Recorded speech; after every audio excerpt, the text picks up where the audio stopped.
Welcome to This Is Fine, the podcast where we explore the glamorous world of tech and government with your host, the man who never met a firewall he didn't like, yours truly, Matt Triner. In this episode, we're diving deep into the importance of building a security culture in both government and corporate organizations. Joining us today, we have two cybersecurity gurus. First up, we have Russell Eubanks, the vCISO and principal security consultant at Cybersecurity, who has more experience in the cybersecurity than your grandma has knitting sweaters.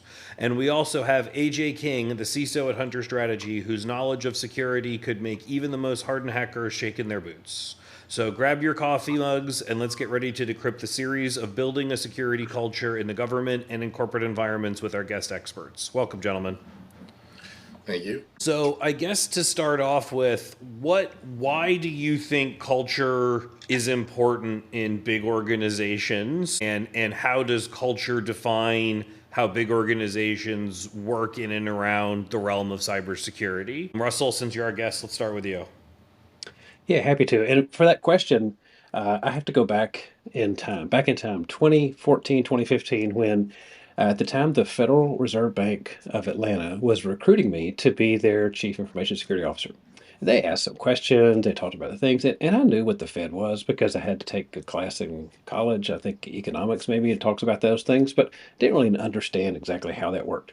And if you could go back and talk with the HR recruiter at that time, 2014, 2015, he would tell you that all the questions I was asking, I didn't have the vocabulary, I didn't have the knowledge I have now about the topic of culture, but I was asking, what's the culture like there at the Fed? I knew what the culture was like where I worked at the time. I'd worked there, been successful, done some really cool stuff at that telecommunications company. But when I was looking going there, it was a big risk because I wanted to understand what's it like to literally walk the halls. Would I like it there? Would they like me there? Or would they say, hey, get out of here and go do something else? Understanding that culture, understanding what the culture was like, asking a bunch of questions, and then finally realizing and thankfully thriving in that culture when I was there for 5.5 years helped me better realize and appreciate what I say now is to me, I'm a culture nerd, but to me, I say, when some a company has a problem or challenges or facing issues, oftentimes I'll say the words, all roads lead to culture. As in, if you think about the book from Simon Sinek, The Why Behind the What, the real reason we're having problems aligning ourselves to insert your favorite security framework, oftentimes it's because the culture, how people are behaving, how they're treating each other, how well they're aligned to mission, vision, values. So for me, that idea of understanding that, not blaming that, but saying, oh, there's a bigger reason, there's a bigger force at play. And what I see in more times than not is it's the culture that's been curated, the culture that's in place at that given organization would be my response to that question. AJ, what do you think? No, I mean, I loved your answer, Russell. One of the things that I kind of glommed onto there as you were talking, when you talk about culture in a security organization versus just culture in general and what you're trying to accomplish in security, if you don't have a good culture, it is almost insurmountable to do, period. Because of the breadth and depth of security, when you talk about culture, everything from, as you said, do I like my peers and my coworkers? Can I talk to them effectively, transparently, with candor, right? Like, or do we have to play these office politics, right? A culture can make or break, an organization. You and I both know that, right? I'm trying to remember who said that. Culture trumps strategy every time. I don't remember, but that is very much where I align. To me, if you have a poor culture, you automatically lose the top performers in all the fields, period. So if you're looking to change the trajectory of your organization or bring something in or say, hey, look, our security hasn't been effective so far. Why are we struggling so hard? To your point, it may not be more tools. And most of the time it's not. It's the fact that Johnny's sitting over there and he hates Billy and they're supposed to be working together, but they hate each other and they can't talk to each other. And so it's just, well, I'm going to lob the ticket up and over and then you do it up and over, right? And it just slows everything down. So culture trumps everything. Yep. And I guess just to kind of dig into that a little bit, because what what are some examples of when you've seen a good security culture reinforce good practices, or kind of creating the things that you would want to see as a practitioner in a cybersecurity program? And conversely, because I don't think it make we try to be positive here, but we got the dog with the fire in the background as our logo. So, what are some bad examples of where bad culture created some risk that would otherwise be mitigatable? And I've got a favorite, but I want you guys to go first. Okay. And I actually, when I think about that question, I look at it in two different ways, which is culture inside your security team and the culture of the organization as a whole from a security perspective out. And oftentimes, like the culture of security versus the rest of the organization is a very, very common theme that we see today, where it's like, all you guys suck. None of you guys can fix these vulnerabilities. Why are you making the company insecure? Instead of, hey, let's go and see, how can I partner? How can I help you? How can we do this and bring this forward together? So now instead you have this adversarial relationship where everybody hates security because they're in their ivory tower pointing down at people saying everybody sucks and nothing actually gets done. So I think that's probably one of the biggest challenges from a culture perspective as it relates to an outwardly facing security culture.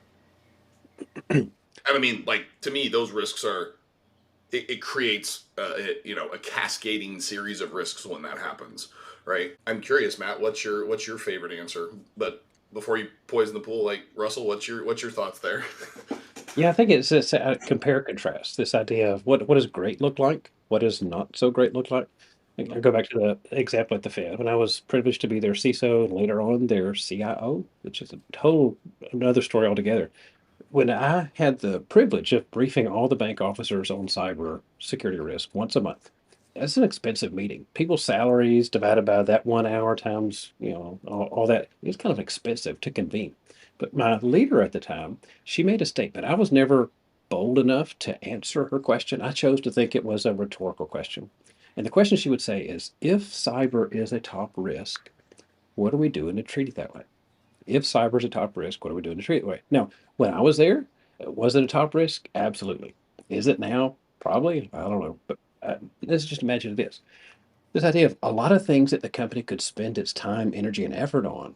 But in that case, focusing on the risk to the United States Central Bank for cybersecurity causing a disruption or even a doubt of reliability on moving all that money around on a daily basis. One of the ways they were treating that is having a very large security team, putting me in at the helm of leading that team, and briefing every person in charge of how to run that organization well.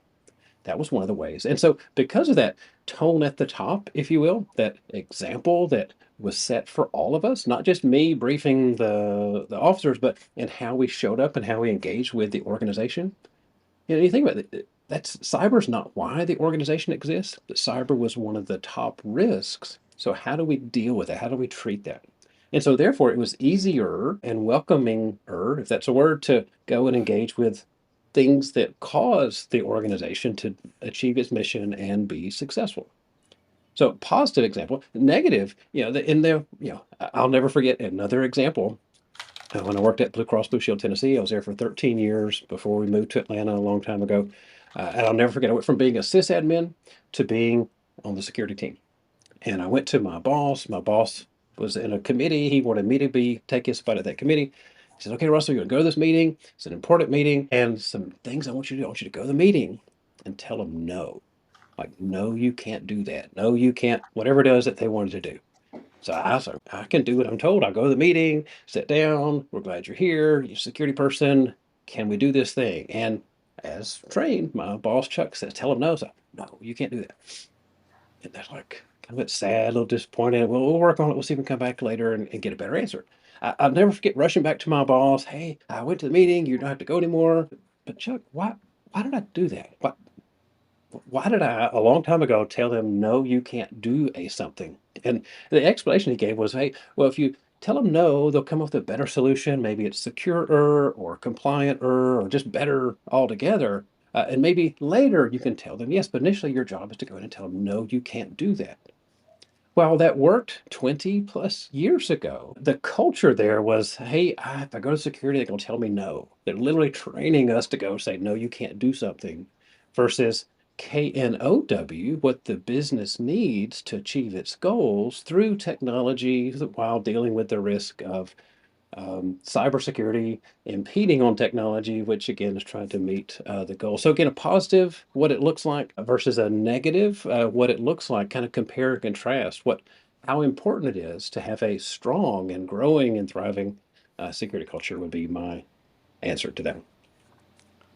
I like that. I'm Jewish, so most people are familiar with this from the Sex and the City reference of like when somebody asks to convert to Judaism, you're actually supposed to be told no 3 times. That's like actually Jewish law. You have to overcome that no. And there's some underlying lore behind it, but it's because you need to make sure it's a really big deal. You shouldn't be doing it for the wrong reasons, but I like your version better because it's trying to talk about no as a 4-letter word instead of a 2-letter word, and that's why you're told no the 2-letter word is because you did not know the 4-letter word what the real needs were. So I think that's I don't know, that just came to mind, and I like that. No, my examples are, I have a good example from recently. I like to rotate the good ones, but the bad one has to be my example of probably just one of the worst security cultures I'd ever seen. Not the worst, but up there. The good example was recently, this is on a hunter contract for a defense customer. We're using UI development in Node. And we were using a particular library to compile. I don't remember which JavaScript framework. It really doesn't matter. But basically, we moved to a later version of it. There was some adapter that changed how things, or there was some major version change that required some adapter. And then one of our PMs actually, in looking through all the dependencies, saw this adapter was maintained by a single person in China. And that was obviously not something that, when you hear China in a DoD project, you get very concerned. It turns out that if you actually, and we were concerned for a bad security culture and interpretation. So we brought in our head of software development, we brought in our CIO, we brought in just people that can go line by line and step over the code, because let's be real here, 90% of the time, a single maintainer package of a random UI framework, if they're in China, that's just where they happen to live. Like, there's really not any inherently nefarious intent from being there, but everybody has that concern. And so we jumped over the code. We did a fork where we actually forked that code base, because even though the code that we jumped over was completely fine, what if that person were to inject something down the line and we missed it? And so we put a version lock on it, and we forked it into our own code base so we could keep using it, because it was a bunch of work to work model. And we were very scared, frankly. We were like, there's one particularly technical person in the office. We're going to get him to come to the meeting because he'll know that there's no there. But we took all these preventative actions anyway, and we disclosed it within, 6 hours of doing it. We did all of that in like 6 hours because we didn't want to be alarmist, right? We wanted to do our due diligence and show there was no issue, but we also didn't want to like wait another business day. And of course, this particular technical government resource wasn't available. So we're giving this to our project owner, who's not, he's incredibly bright, but he's not like a coder. And he kind of looked at it, and he looked at all of it, and he goes, yeah, this is open source. That makes sense. I'm glad you guys called it out. I'm glad you guys were disclosed. I'm glad you guys took this due diligence, but like, I'm good. You guys can, as long as you keep the version lock on so that no one else can inject code in it, I'm good with you guys just kind of, migrating away from this without, overly screwing up our project roadmap. And that was just, I think, a great example of, we did our part. I'd like to call out our team for doing a great job in coming with all the receipts, but there are a lot of places we work where that wouldn't have mattered. They would have seen China bad, freaked out. Some of them might have even called for a security investigation or would have called it an incident, even though there was no evidence of anything actually becoming an incident.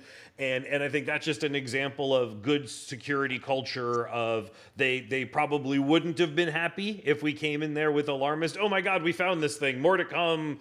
in a few days. Like, we came with all of it. We had a timeline and a time chart of all of it, and they kind of just sat there and reviewed it, and they're like, obviously we're going to document this because that's what we do in the event of a future issue that gets pointed back to this. But like, I don't see this as a reason to blow up our roadmap. You guys seem to have done everything that needs to be done.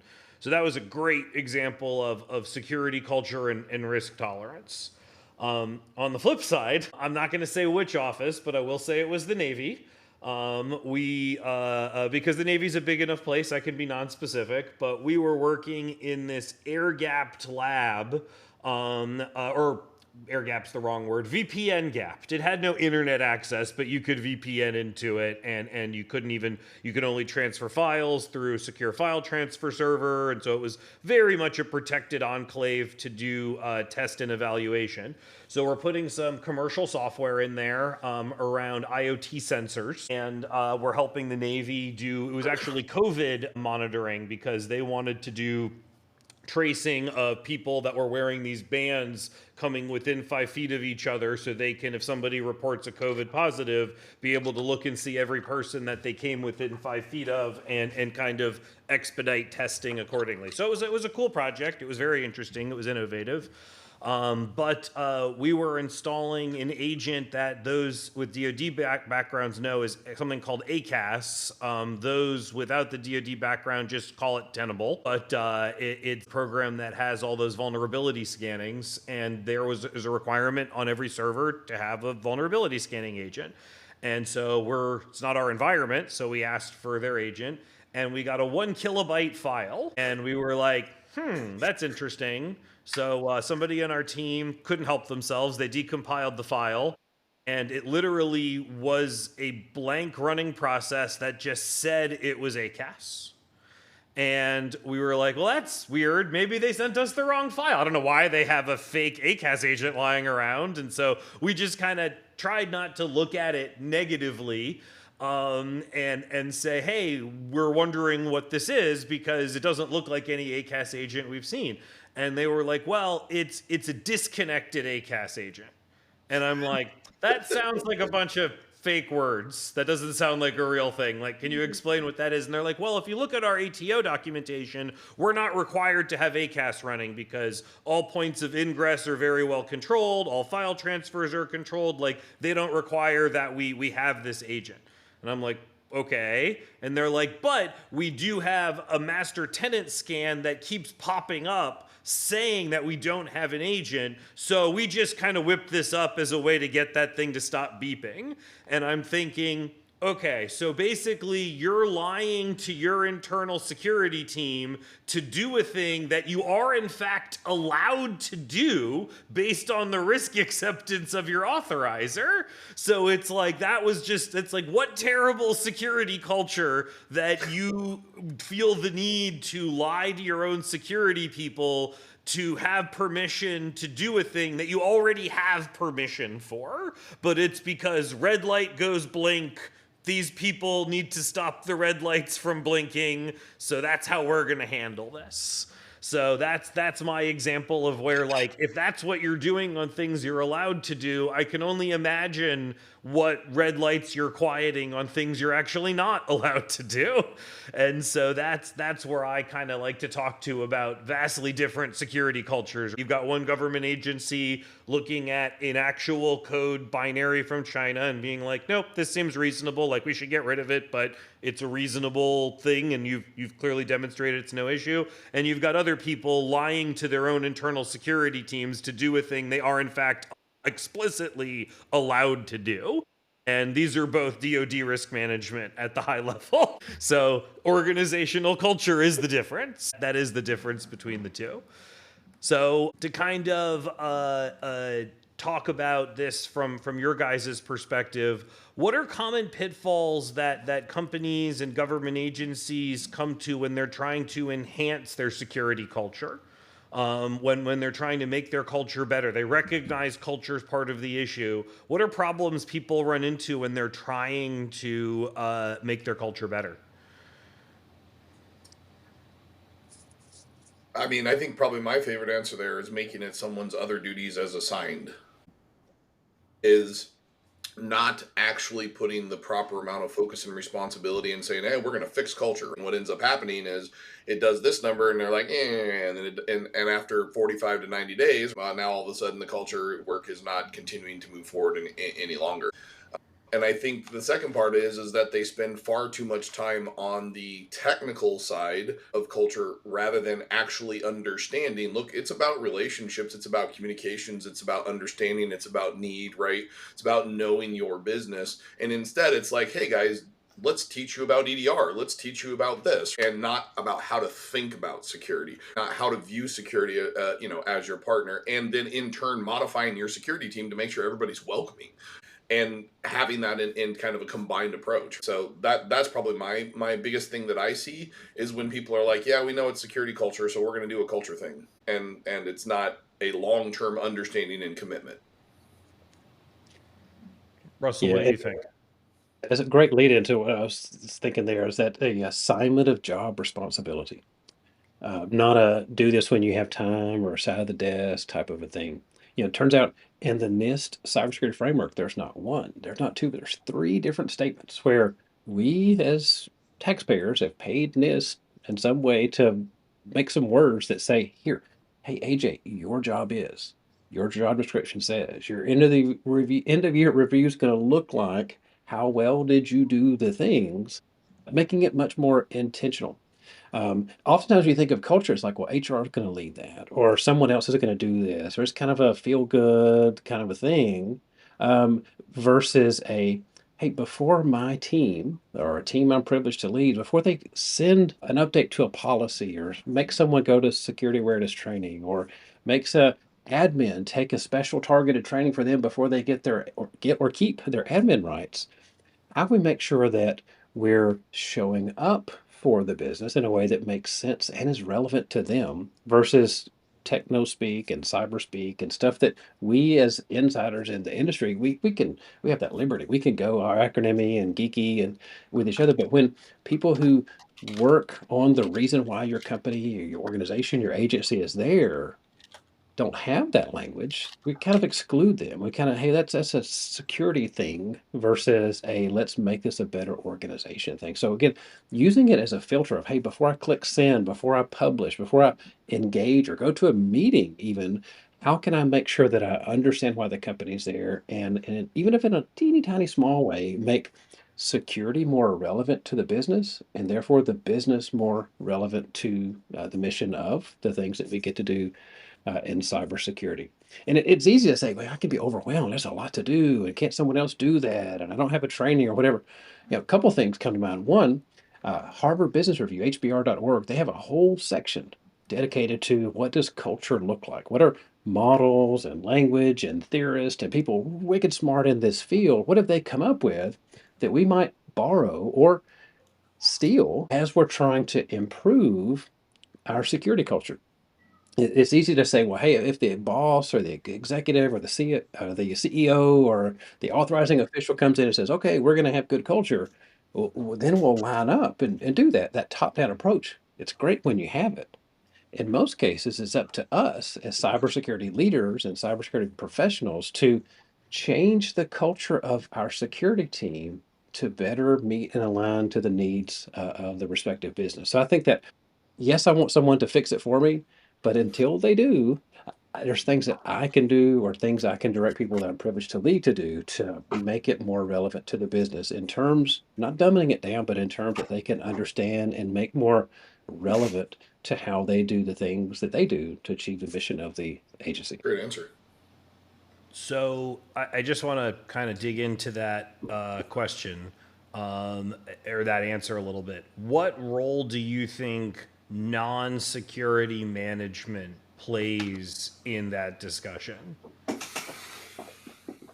Yeah, is one thing. What's the one thing? And so how can they maybe in their team meetings for accounting or finance or marketing or other cyber things, when there's meetings or initiatives or kickoffs, I mean, a lot of organizations I work with right now are getting ready for what they're going to launch for their initiatives for next year, their goals or strategies and all that type of work, looking for ways to make it more relevant. Hey, what's the one thing you as an accountant can do to be a part of the security culture.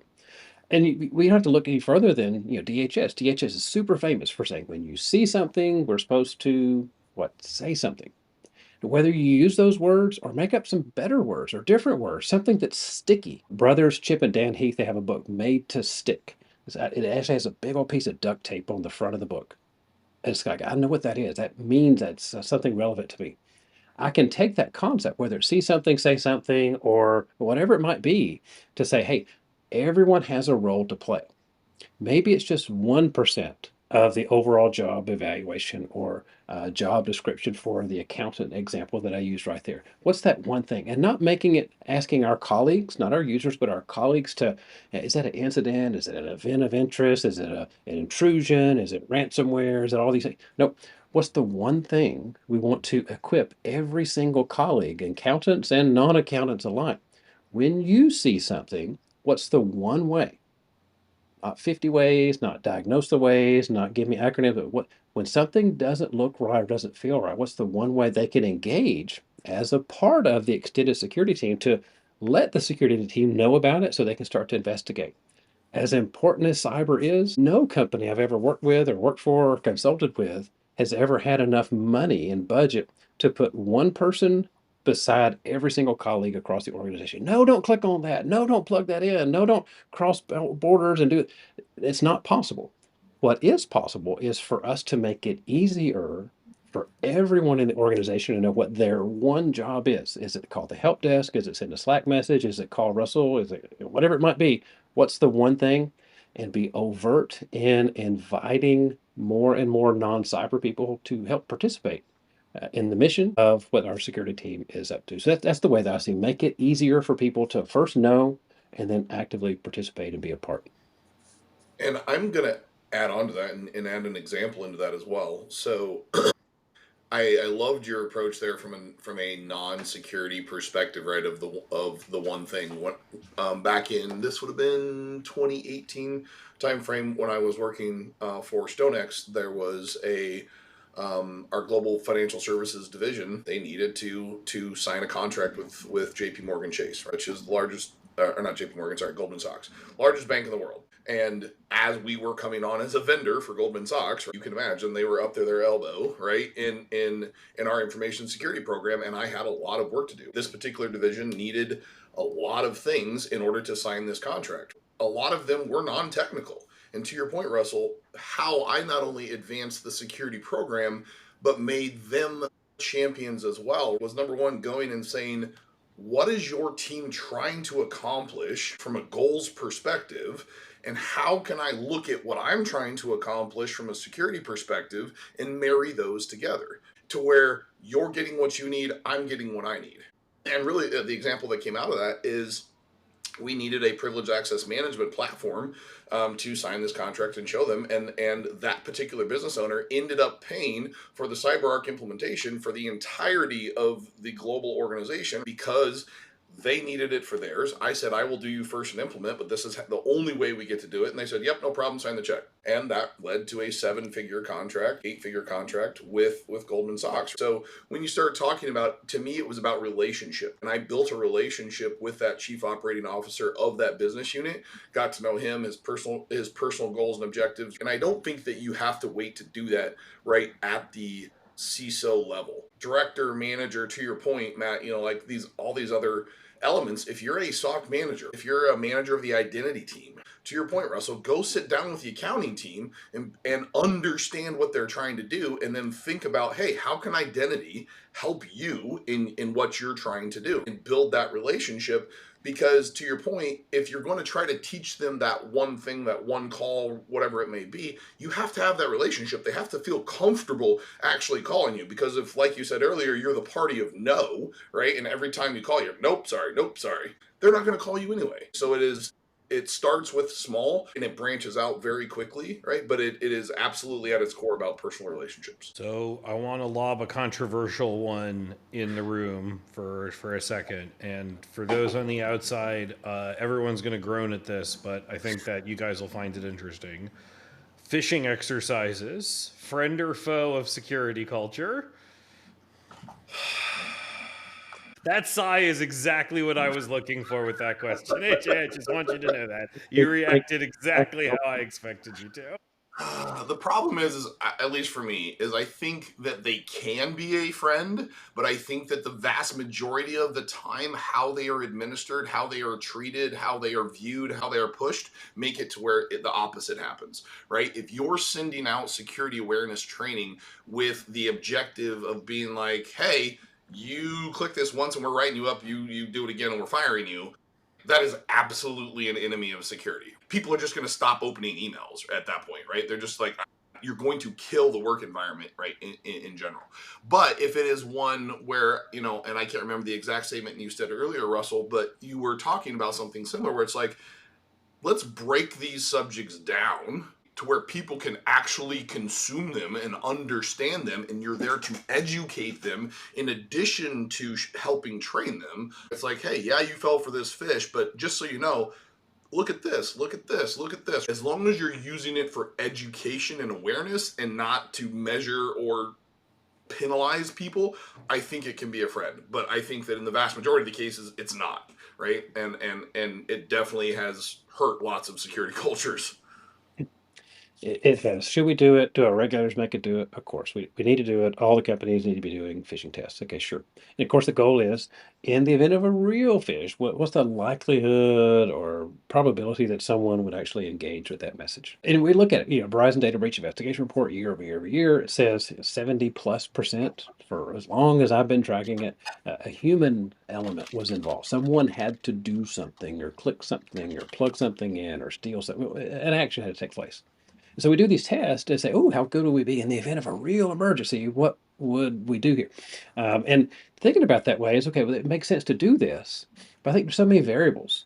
We saw some examples in 2020 of companies really going after the emotions, or click here to get some money, or click here to save your life, or things that where it was a phishing exercise. And the argument was, oh, well, attackers are doing this. We should do that too. And I'm like, no, yes, attackers are doing that, but should you make the security culture be that no one's ever going to know, like, or trust your security team again because you made them look bad, you put them in trouble, you got them fired, or did things that led to that? It's a terrible culture. I think there's still opportunity to do better. Hey, here's why we're doing these tests. Turns out threats happen all the time. The last 2 years, we've had 45 incidents where someone clicked on something and it cost us something. Well, whatever it might be, relevant information. Last couple of years worth of incident response can give you plenty of fodder for why it matters. Send out the test, and then after it's over, what would it look like? Just imagine, if you were to say, hey, here's a screenshot of that last phishing message, and maybe had bright, blinky red arrows pointing to all 55 reasons why someone should have never clicked on that phishing exercise, and send out to the whole company. Hey, we know we care about you so much, both at home, both at work, and all the things. And just a reminder, everyone in the company, executives didn't get to opt out, bosses didn't, everyone in the company got this thing. Here's what it was. And again, really, if you see anything like this, here's how we want you to say something when you see something. You can leverage the fact that you have to do those and you should do those, but then come back and say, well, here's just a reminder, just a nudge in the right direction to always be aware. Even if it means, literally put your hands behind your back for 1 second. I'm about to plug this in. I'm about to send this information to an untrusted network, and then engage, get that pattern interrupt to train, to equip your workforce, your colleagues to do the right thing. It can be an amazing, but percentage of companies and clients I work with that do that, not as much as I would like to see, to use it to build a culture, not to tear down the culture because of those phishing tests. And I would add on to the build versus tear down. I think that the carrot versus stick, I think far too many phishing programs try to employ the stick instead of the carrot.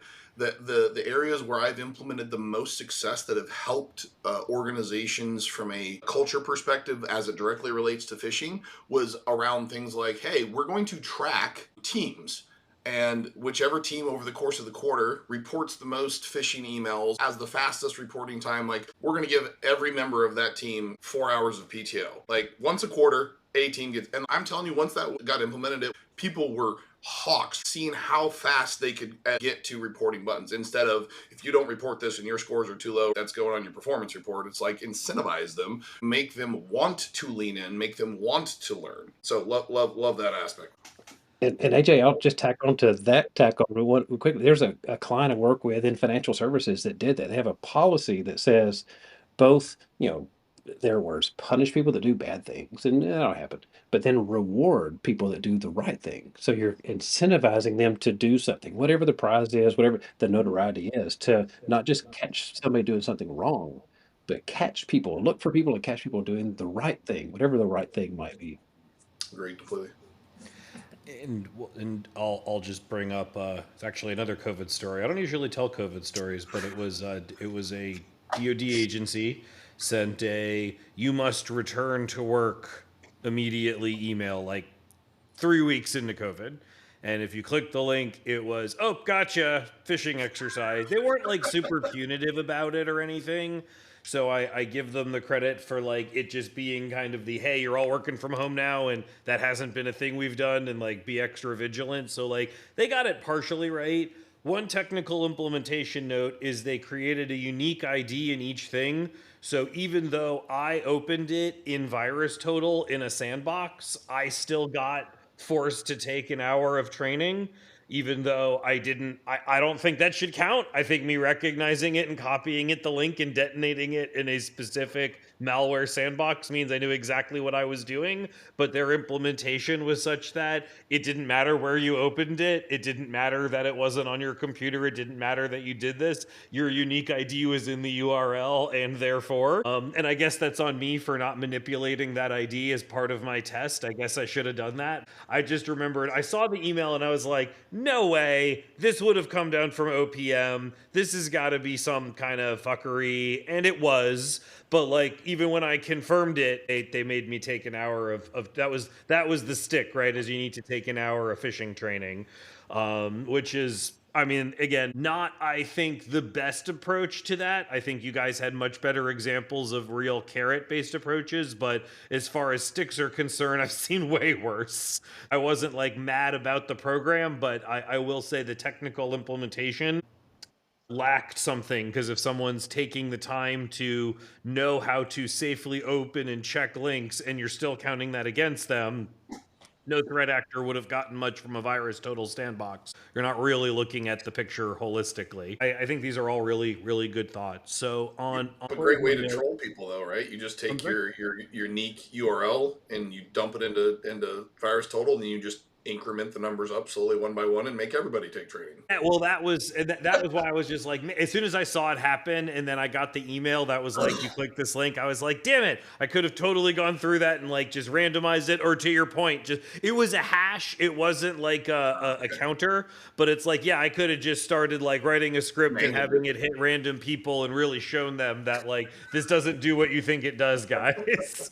But like I said, I it could have been worse. Like I said, there's plenty of worse actors in the implementation of phishing schemes than making you take an hour of phishing training. So, on because we're coming up on time here, I do want to leave with kind of some positive thinking and some recommendations. So, from your background and expertise, if you could name two things that one for security executives and one for non-security executives to take away from this to contribute to security culture, what would that be? Okay, well, this time I'll go first.